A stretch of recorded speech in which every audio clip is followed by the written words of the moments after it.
Hello guys, तो स्वागत है अपने इस YouTube channel board student classes में। और आज हम लोग पढ़ने वाले क्लास 10 के चैप्टर नंबर 5 जिसका नाम है नागरी लिपि और लेखक है उसके गुणाकर मूल्य।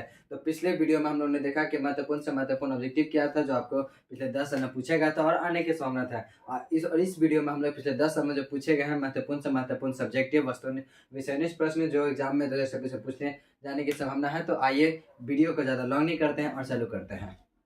हाँ तो दोस्तों, क्वेश्चन नंबर 1 देखते हैं। क्वेश्चन नंबर 1 कहता है क्या है, नागरी लिपि कब तक एक सर्वाधिक लिपि थी। नागरी लिपि जो है दोस्तों हमारे भारत में बहुत प्रचलित है, जो कब तक एक सर्वाधिक थी। और ये क्वेश्चन 2012 में पूछा गया था मैट्रिक के फाइनल एग्जाम में। तो इसका आंसर होगा दोस्तों जब ईसा की 8वीं-9वीं सदी में, ईसा की 8वीं-9वीं सदी में नागरी लिपि एक सर्वाधिक था। डेट इसे पूछा दोस्तों कब तक थी, तो ईसा की 8वीं सदी मतलब 8वीं शताब्दी में और 9वीं शताब्दी के आसपास था।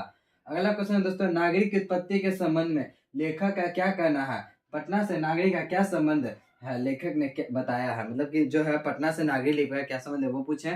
और दूसरा सवाल है दोस्तों कि नागरी लिपि की उत्पत्ति के संबंध में लेखक जो है हमारे गुणाकर मूल्य वो क्या बताते हैं, क्या कहना चाह रहे हैं। ये क्वेश्चन 2018 में पूछा गया था।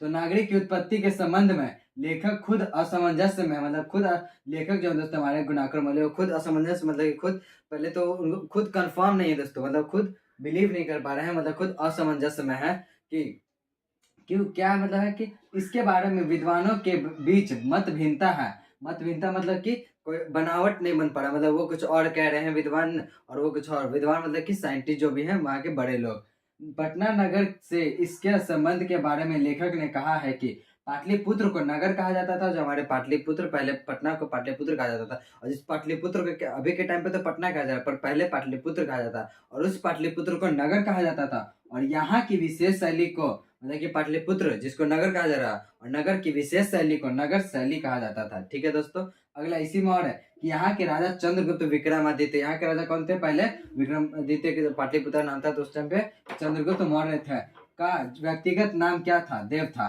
चंद्रगुप्त मौर्य विक्रमादित्य का देव मतलब व्यक्तिगत नाम जो ज्यादा परिचित था वो देव था, इसलिए गुप्त की राजधानी कहा गया। इसलिए पटना पाटलिपुत्र को कहा गया, गुप्त की राजधानी कहा गया है। इसी प्रकार के देखते हैं। और यहाँ के प्रचलित लिपि को, पाटलिपुत्र के प्रचलित लिपि को क्या कहा जाता है दोस्तों, देवनागरी लिपि कहा गया है। इस प्रकार पटना से नागरी लिपि का संबंध भी हो गया और नागरी लिपि का उत्पत्ति कैसे उसके संबंध में लेखक ने क्या कहा था वो भी हो गया।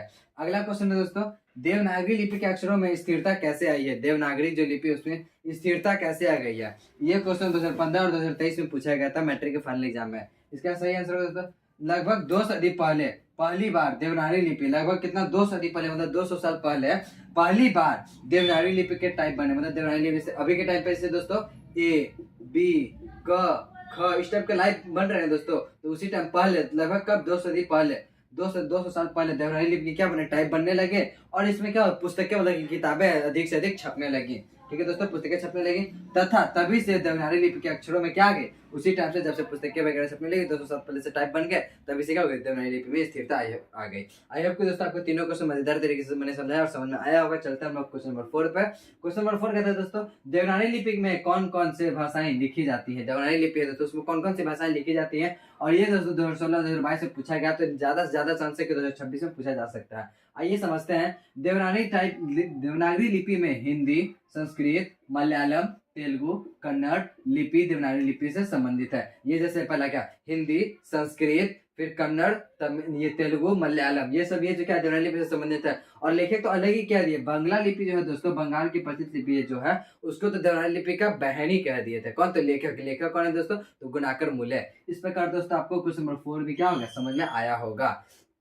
चलते हैं लोग अगला क्वेश्चन, उत्तर भारत में किन शासकों के प्राचीन नागरी प्राप्त होते हैं। उत्तर भारत है दोस्तों हमारे पूरब, पश्चिम, उत्तर, ऊपर के मतलब कि जैसे बिहार के ऊपर जो भी है, जैसे जम्मू कश्मीर है, पंजाब, हरियाणा, उस टाइप में उस टाइप। और ये क्वेश्चन दोस्तों का 2023 में पूछा गया था मैट्रिक के फाइनल एग्जाम में। आइए हम लोग समझते हैं। भारत में सबसे पहले जिसका नाम था पहल गुर्जर प्रतिहार राजाओं के लेखों में नागरी लिपि के देखने को मिलते थे। पहले जो है दोस्तों जब गुर्जर प्रतिहार का राजस्व था तब नागरी लिपि के क्या थे, देखने को मिलते थे।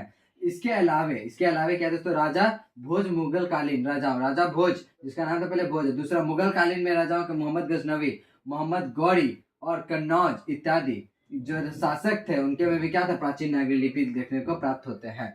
इस प्रकार दोस्तों आपको क्वेश्चन नंबर 5 भी समझ में आया होगा। चलते हैं हम लोग क्वेश्चन नंबर 6 पे। क्या कहता है, आज का आखिरी क्वेश्चन है, नागरिक को देवनागरी क्यों कहते हैं? नागरी लिपि उसको देवनागरी क्यों कहते हैं? लेखक इस संबंध में क्या बताते हैं? और ये क्वेश्चन 2024 में पूछा गया था दोस्तों। तो आइए हम लोग इसको समझते हैं। कुछ विद्वानों के अनुसार, जो मतलब कि जब राइटर थे, जो लिखते थे, उनके अनुसार यह लिपि काशी में अधिक प्रचलित थी। तो काशी जगह का नाम है दोस्तों, वहाँ क्या था, ये लिपि क्या है, तो नागरी लिपि क्या थी, जो वहाँ बहुत अधिक प्रचलित थी। काशी को देवनागरी कहा जाता था। काशी जो है वहाँ की, मतलब वहाँ को क्या कहते थे, जैसे पाटलिपुत्र को नगर कहा गया था, इसमें पढ़ा हमने, वैसे काशी को देवनागरी कहा जाता था, और इसलिए इसका नाम देवनागरी पड़ा। किसका? तो इसका। इस कुछ विद्वानों के अनुसार पटना को देवनगर कहा जाता, और कुछ जो विद्वान थे, मतलब जो ये थे विद्वान, बड़े बड़े लोग थे, वो पटना को क्या कहते थे, देवनगर कहते थे। पटना को, जैसे हमने पहले बोले, पाटलिपुत्र कहा जाता था, उस टाइम पे पटना को देवनगर भी कहा जाता था। इसलिए यहाँ की लिपि को देवनागरी लिपि कहलाई। आई होप कि दोस्तों आपको ये छह का छह क्वेश्चन बहुत मजेदार तरीके से समझ में आया होगा। आई होप कि दोस्तों मैंने जितना भी अभी तक मैं सब्जेक्टिव सवाल करवाया था, वो आपको समझ में आया होगा। तो आज के लिए इतना ही रखते हैं, मिलते हैं हम लोग नेक्स्ट वीडियो में। तब तक के लिए हंसते रहिए, मुस्कुराते रहिए, और पढ़ाई जरूर करते हैं दोस्तों, कि काम पढ़ने चलेगा, सिर्फ मुस्कुराने के लिए नहीं। Thank you.